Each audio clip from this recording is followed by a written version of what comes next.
Bienvenue à toutes et à tous pour cette nouvelle exploration. Aujourd'hui, on va se pencher sur une ressource vraiment intéressante pour tous ceux qui suivent les marchés financiers et plus particulièrement dans la région MENA. Je parle du magazine ASW4, For You Market Pulse. Et bonne nouvelle, le tout nouveau numéro, le 002, vient tout juste de sortir. Alors, l'idée aujourd'hui, c'est de vous donner un avant-goût, un aperçu un peu captivant de ce qu'il y a dedans. On va regarder la structure, les analyses importantes, les petites pépites d'infos. Bref, on va essayer d'en extraire l'essence, de voir ce qui est vraiment à retenir. Tout à fait. Et c'est important de rappeler, je pense, la mission de ce magazine. C'est pas juste un magazine financier de plus, quoi. L'objectif, il est clair, c'est d'élever un peu le niveau de la discussion sur le trading dans la région MENA. Et comment? En poussant une approche vraiment scientifique, rigoureuse, basée sur les données, sur les faits.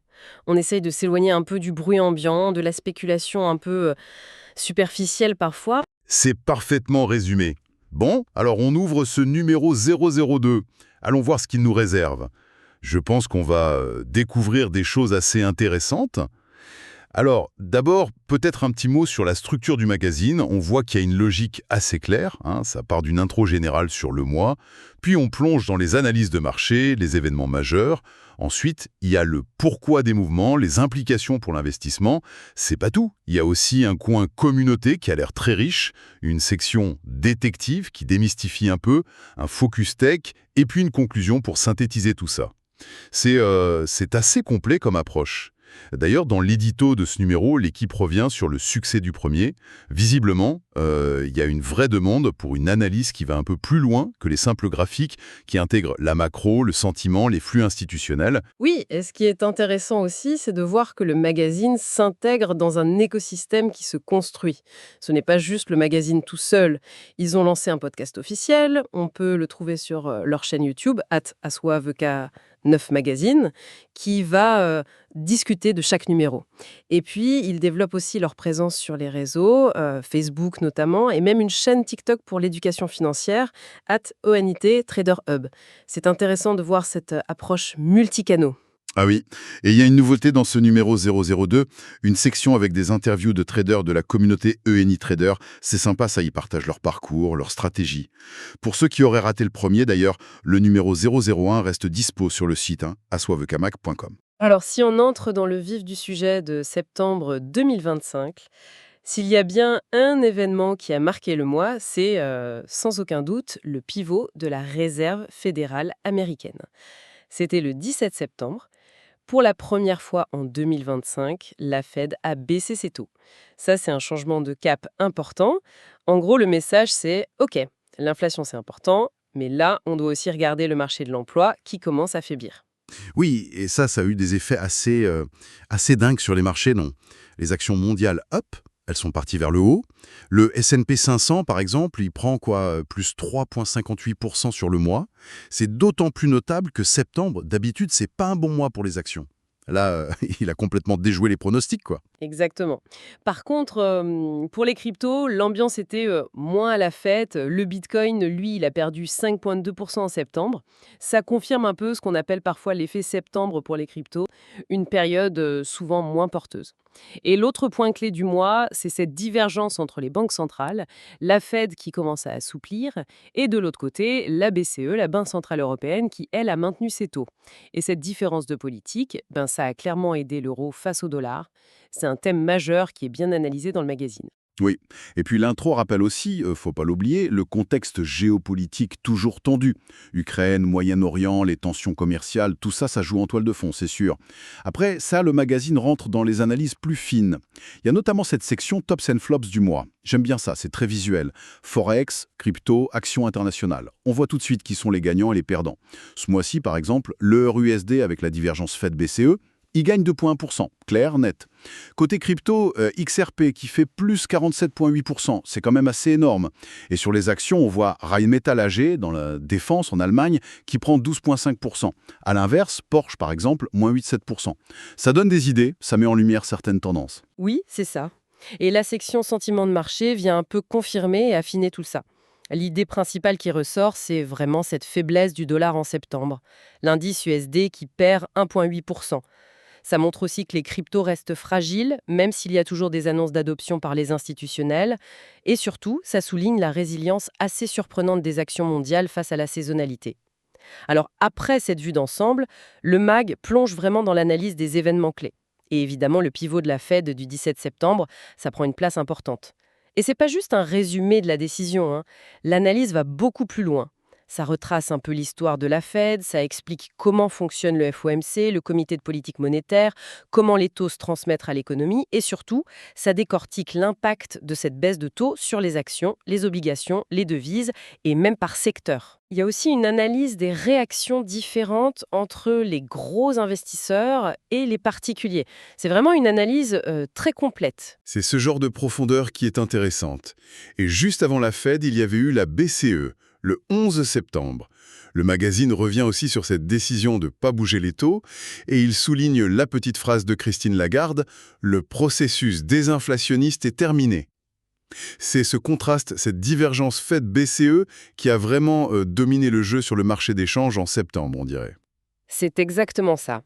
Et il y a d'autres points importants qui sont couverts aussi. Par exemple, les difficultés persistantes en Chine dans le secteur manufacturier. Le PMI reste en contraction. Et le magazine creuse les causes, demande intérieure faible, la crise immobilière qui n'en finit pas, les tensions commerciales. Et surtout, quel impact ça peut avoir sur la croissance mondiale? Mais la géopolitique, ce n'est pas juste du bruit de fond. Le magazine couvre des choses précises, comme l'escalade russe dans la Baltique, ou même ce débat relancé par Trump aux US sur la fin du reporting trimestriel des entreprises. Ce sont des petites choses qui peuvent avoir de grosses conséquences. On arrive à une section que j'aime beaucoup, celle qui décrypte les mouvements spécifiques de certaines valeurs. C'est là qu'on essaie de comprendre le pourquoi derrière une hausse ou une baisse parfois impressionnante. Prenons Oracle, ORCL. L'action fait plus 36% en une journée. C'est énorme. Le magazine explique que c'est lié à l'explosion de leurs contrats futurs dans l'infrastructure IA. Leur carnet de commandes futures, le RPO comme ils disent, a bondi de, tenez-vous bien, 359% sur un an. Ça montre vraiment la puissance de la vague IA pour certains acteurs. C'est un exemple parfait de l'impact de l'IA sur les valorisations, oui. Et à l'inverse, le magazine explique aussi pourquoi Nvidia, un autre géant de l'IA, a eu un coup de mou mi-septembre. La raison, la Chine qui lance une enquête antitrust approfondie. Ça montre bien comment le réglementaire et le géopolitique peuvent venir freiner même les plus grosses machines. Et un autre cas décortiqué, Tesla. TSLA. L'action monte alors qu'on annonce une enquête de sécurité aux US sur un problème de poignée de porte. Bizarrement, eh bien, le magazine pointe un achat massif d'actions par Elon Musk lui-même, juste après l'annonce. Visiblement, ce signal a été plus fort que la mauvaise nouvelle pour les investisseurs. C'est crucial de comprendre ces dynamiques-là. Absolument. Et après avoir regardé dans le rétroviseur, le magazine se tourne vers l'avenir avec la section sur les implications et les perspectives. Là, l'idée, c'est de synthétiser ce que tout ça veut dire pour les stratégies d'investissement, de trading pour les mois qui viennent. Plusieurs grands thèmes ressortent. D'abord, l'incertitude sur le cycle de baisse des taux de la Fed. Ça va durer combien de temps? Jusqu'où? Les marchés parient sur d'autres baisses, mais la Fed reste prudente. Ensuite, la divergence des politiques monétaires et son impact sur les devises. Est-ce que le dollar va continuer à baisser? Est-ce que l'euro va tenir? Et puis, cette rotation vers les actions internationaux qui semble se confirmer. La gestion des risques, c'est un point essentiel aussi. Comment on se protège contre une inflation qui resterait haute malgré le ralentissement, la fameuse stagflation, ou contre des chocs géopolitiques? Le magazine donne des pistes. Et très concrètement, il identifie les choses à surveiller de près en octobre. La prochaine réunion de la Fed, fin octobre, le début de la saison des résultats du T3 mi-octobre. Ça va être un vrai test. Et bien sûr, l'évolution des points chauds géopolitiques. On passe maintenant à une section vraiment unique de ce magazine, le coin de la communauté. Ça, c'est vraiment le reflet de la philosophie des NeTraders, qui est basée sur le partage, l'intelligence collective. Et ce mois-ci, il y a des interviews super intéressantes, par exemple celle de Zaid, at Revue 91. C'est un analyste en cybersécurité et il a appliqué sa rigueur au trading en créant ses propres outils. Il a développé Tanit, un indicateur technique qui utilise des stats avancées comme le filtre de Kalman pour mieux voir la tendance de fond. Et il a créé AlgoPhare, une appli qui utilise carrément une équipe d'agents IA pour faire de l'analyse fondamentale. C'est fou de voir cette innovation sortir de la communauté. Il y a aussi l'interview de Nidal, un jeune trader de 20 ans. Son histoire est très instructive sur les défis psychologiques du trading, surtout avec les prop firms. Il parle de ses erreurs, de l'émotionnel et de comment il essaye d'aller vers une approche plus disciplinée, plus automatisée. Ce sont des retours d'expérience précieux. Oui, et au-delà des interviews, cette section, c'est un vrai forum d'échange. Les membres postent leurs analyses, leurs prévisions sur l'or, le bitcoin, l'Ethereum. Il y a des débats sur l'actu éco et politique, le DOJ et la Fed, Trump et les tarifs douaniers, la dette US et les cryptos. C'est très vivant. On voit même des analyses faites par l'outil AlgoFar de Zaid sur des opportunités de trading. C'est vraiment du concret. Et le plus impressionnant, je trouve, c'est la quantité d'outils qui sont développés et partagés. Ça va d'un IA pour trader les news, News Scalper IA, à des indicateurs de tendance, Signal.hs263, des outils d'analyse de performance avec IA, Algo Insight, des aides au backtesting manuel, Chart Navigator IA, et même un IA pour les challenges des profs firmes, Challenge Pass IA. C'est une vraie pépinière d'innovation. Et il n'y a pas que la technique, il y a aussi des conseils de fond. L'article de @basiscanfir sur comment éviter le revenge trading, cette envie de se refaire tout de suite après une perte, c'est hyper important en psychologie du trading. Cette section montre vraiment la force du collectif. Suivante. En e-détective. Le concept est génial. On prend une croyance populaire du trading, une figure connue, et hop, on la passe au crible des données, froidement. Ce mois-ci, il s'attaque à un monument, le Head and Shoulders, la figure tête et épaules. Et la méthode est super rigoureuse. Pas d'analyse à l'œil. Non, ils ont codé un robot, un expert advisor, qui traite la figure exactement comme c'est décrit dans les livres, sans aucune subjectivité. Et ensuite, ils ont backtesté ce robot sur 50 données, de 2020 à 2024, sur 7 paires de devises majeures, plus l'or, avec des données de qualité bien sûr. Le résultat? Il est sans appel. La stratégie est perdante sur tous les symboles testés. Et les drawdowns, les pertes maximales, sont catastrophiques. Ça va jusqu'à 99,9% sur l'or. Même en essayant d'optimiser les paramètres, rien à faire. C'est une véritable démystification. La conclusion est claire et c'est un rappel essentiel. Ce n'est pas parce qu'une figure est célèbre, enseignée partout, qu'elle a un avantage statistique réel quand on la teste objectivement. La leçon ici, et c'est au cœur de la démarche du magazine, c'est qu'il faut faire confiance aux données, aux tests rigoureux, et pas juste aux anecdotes ou à la popularité d'une idée. Pour élargir encore un peu le champ, le magazine a une section sur la technologie et les outils. Là, on regarde comment les grandes tendances tech impactent les marchés financiers. Il y a un focus intéressant sur le lancement de Robinhood Social. L'idée, c'est de lier chaque poste sur la plateforme à une vraie transaction. C'est une tentative d'apporter de la transparence au trading social qui est parfois un peu opaque. Le magazine analyse le potentiel et la concurrence. Il y a aussi une synthèse très à jour sur l'IA. On voit bien que ça pénètre partout dans les entreprises. Le partenariat géant NVIDIA OpenAI, les avancées chez Samsung, Apple. L'IA, c'est plus juste une promesse, c'est une réalité économique qui pèse lourd. Et une avancée assez bluffante, HSBC et IBM qui ont utilisé l'informatique quantique pour améliorer la prédiction des prix des obligations. Une amélioration de 34%. C'est peut-être un avant-goût de ce que le quantique va apporter à la finance. C'est une des premières applications concrètes avec un chiffre comme ça. Le magazine parle aussi de l'évolution des algos de trading vers l'IA, de l'infra-cloud nécessaire, des progrès sur la correction d'erreurs quantiques. Le message, c'est que la tech change vraiment la donne.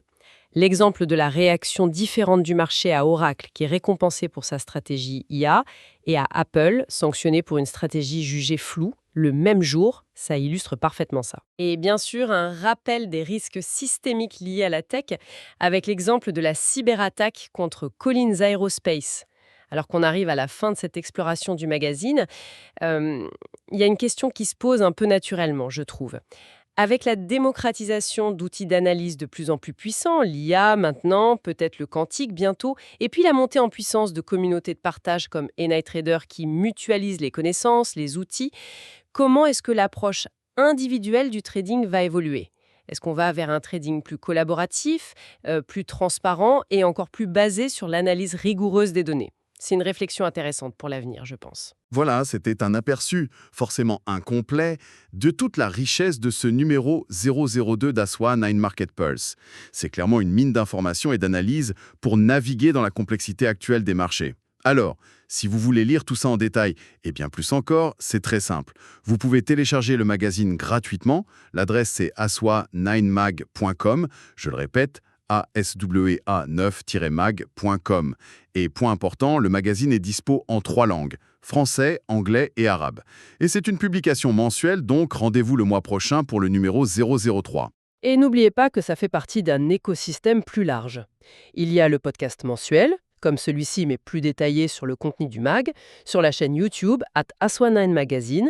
Et si la finance vous passionne et que vous cherchez du contenu sérieux mais dynamique, il y a la chaîne TikTok AnyTrader Hub. Et enfin, si vous cherchez à rejoindre une communauté de traders qui privilégie une approche scientifique, basée sur les données, loin des promesses un peu folles, si votre but c'est d'échanger des idées, d'apprendre sérieusement, alors allez faire un tour sur anytrader.com, c'est enitrader.com, vous y découvrirez un peu plus leur philosophie et comment rejoindre cette communauté.